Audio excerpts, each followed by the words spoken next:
चलिए हम देखते हैं, एक टॉपिक है पॉलीस्टायरीन। क्या है? पॉलीस्टायरीन। ये भी किसका टॉपिक है? पॉलीमर का है। तो हमने आपको देखे ऑलरेडी पढ़ा रखा, Buna N, Buna S and natural rubber. तो इसी से मिलता जुलता एक टॉपिक है स्टायरीन। स्टायरीन से मिलके बनता है पॉलीस्टायरीन। अगर एक यूनिट है तो उसको हम बोलते हैं क्या? स्टायरीन। अगर ज्यादा यूनिट है तो उसको हम बोलेंगे पॉलीस्टायरीन। तो पॉलीस्टायरीन का जो निर्माण होता है या बनता है, फॉर्मेशन होता है, वो स्टायरीन के हेल्प से होता है। तो स्टायरीन से मिलके पॉलीस्टायरीन बनेगा। और ये जो पॉलीस्टायरीन होगा, इसका उपयोग सबसे ज्यादा कहाँ होता है? तो ये होता है ब्यूना रबर में। किसमें होता है? ब्यूना रबर में। आप देखे होंगे, हमने उसमें ऑलरेडी पढ़ा रखा, ऑलरेडी बता रखा है कि ब्यूना एन क्या होता है, ब्यूना एस क्या होता है, नेचुरल रबर क्या होता है, इसके उपयोग क्या होते हैं। ये सारी चीजें हमने आपको ऑलरेडी करके बता रखा। इसके बाद हमारा टॉपिक है पॉलीस्टायरीन। तो जो पॉलीस्टायरीन हमारा है, तो पॉलीस्टायरीन जो होता है मोनोमर बता रहे थे, हमने बताया आपको जो पॉलीस्टायरीन होगा, ये मोनोमर यूनिट किसका होगा? स्टायरीन का। किसका? स्टायरीन का। तो जो हमारा स्टायरीन होता है, इसी का मोनोमर यूनिट मिलकर क्या बनाते हैं? पॉलीस्टायरीन। तो पॉलीस्टायरीन बनने के लिए हमें जरूरी क्या है? स्टायरीन। स्टायरीन के ज्यादा मॉलिक्यूल, nth मॉलिक्यूल अगर हम मिला लें तो क्या बनेगा? पॉलीस्टायरीन। तो ये है हमारा स्टायरीन। स्टायरीन का फार्मूला क्या होता है? बेंजीन रिंग होगा और बेंजीन रिंग पर CH, उसके साथ डबल बॉन्ड में CH2 लगा होगा, उसको हम बोलेंगे स्टायरीन। और पॉलीस्टायरीन में वही डबल बॉन्ड हट के सिंगल में कन्वर्ट हो जाएगा और उसके nth मॉलिक्यूल जुड़ जाएंगे, उसको हम बोलेंगे पॉलीस्टायरीन। क्या बोलेंगे? पॉलीस्टायरीन। कह रहा है कि हम इसे बनाएंगे कैसे। तो बनाने के लिए आपको एक चीज है, आपने एक नाम सुना होगा, फ्रीडल क्राफ्ट रिएक्शन। अब फ्रीडल क्राफ्ट रिएक्शन में दो चीजें होती हैं, एक एसाइलेशन होता और एक एल्काइलेशन होता है। तो ना हमें एसाइलेशन करना है, एल्काइलेशन करना, हमें सिर्फ नाम जानना है कि कौन सा रिएक्शन, नेम रिएक्शन यूज होगा।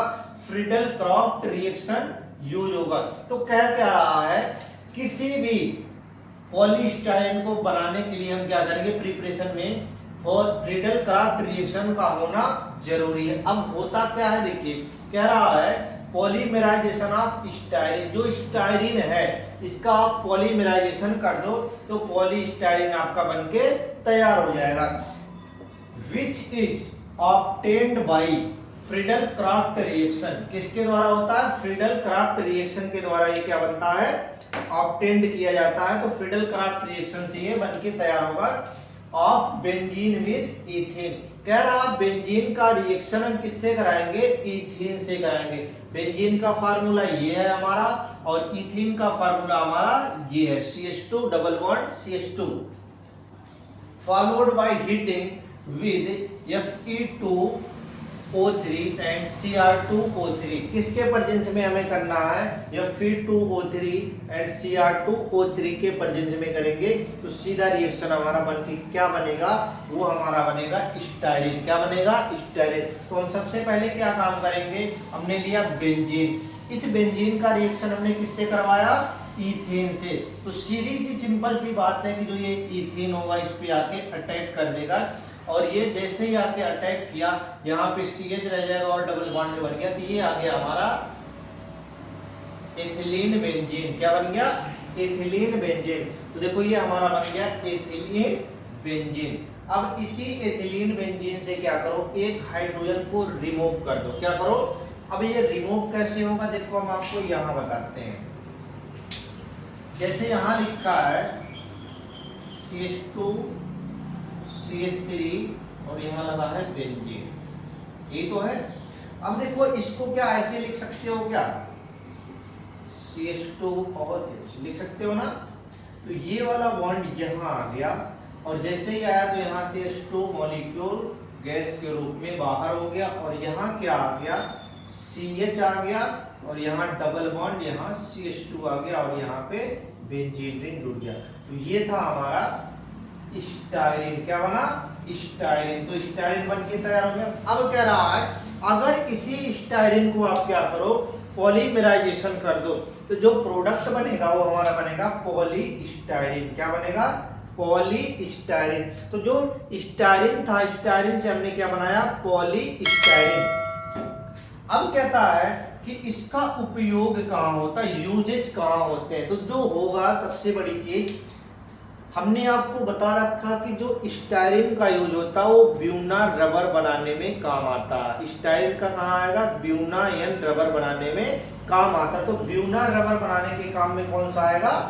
स्टायरीन। तो स्टायरीन के जगह पे हम क्या लेते हैं? पॉलीस्टायरीन। पॉलीस्टायरीन इसलिए लेते हैं क्योंकि उसके मोर मॉलिक्यूल हमें यूज करने होते हैं। तो कह रहा है starting material for manufacturing of Buena rubber. Buena या रबर बनाने के लिए सबसे पहला स्टार्टिंग मटेरियल क्या होना चाहिए हमारे पास?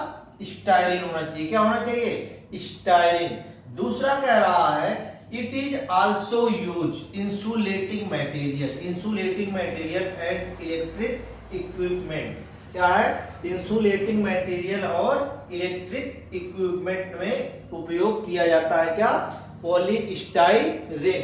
उसके बाद कहता है it is manufacturing of good containers, food containers, जिसमें आप खाना रखते हो। खाना पैकिंग का जितने भी सामान होते हैं, जितने भी बर्तन होते हैं, जैसे कहते हैं ना सिल्वर वाले में पैक कर दो, जो आपके कंटेनर छोटे छोटे बनाए जाते हैं वो किसके बनते हैं?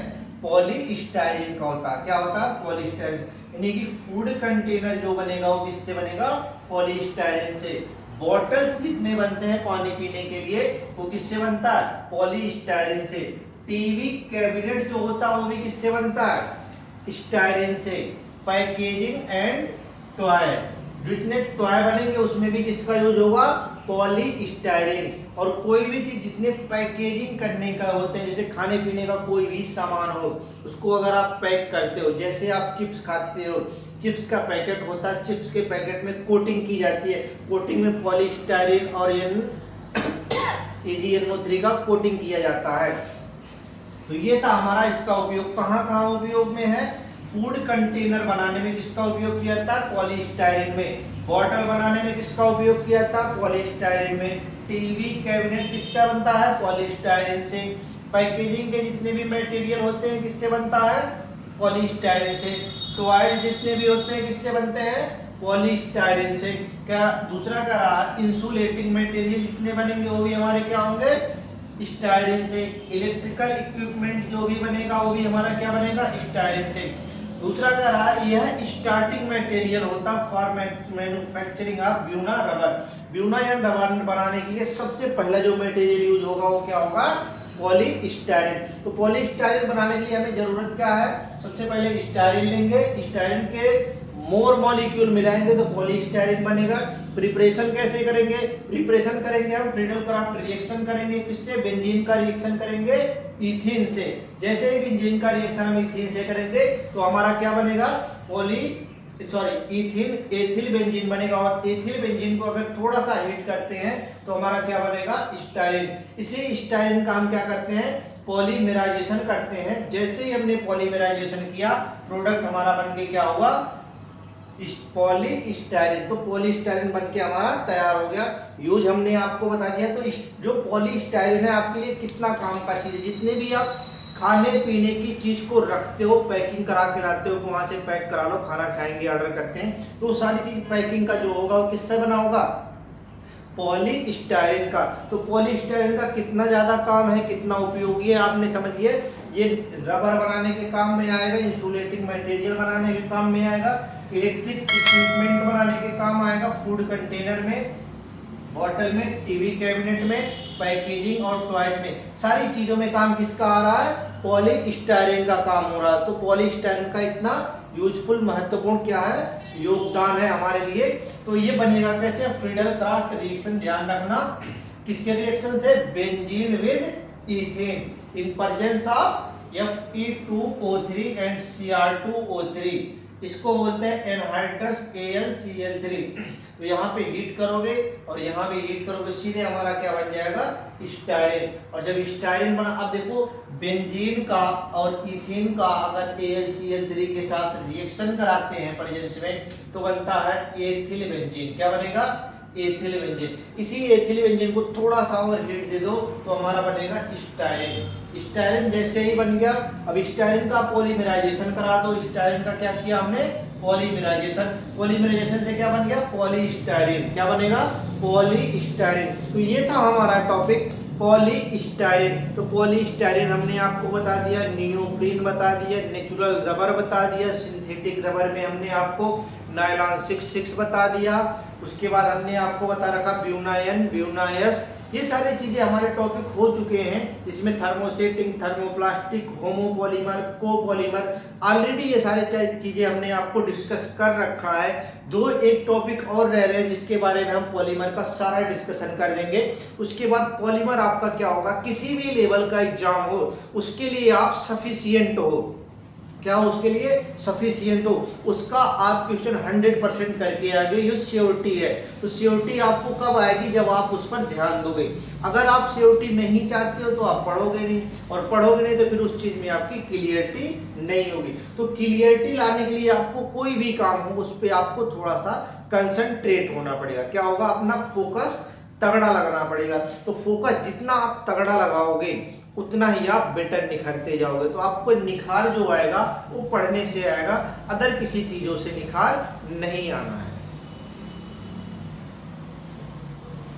Thank you for watching this video. If you enjoyed it, please hit the like button and the bell notification icon.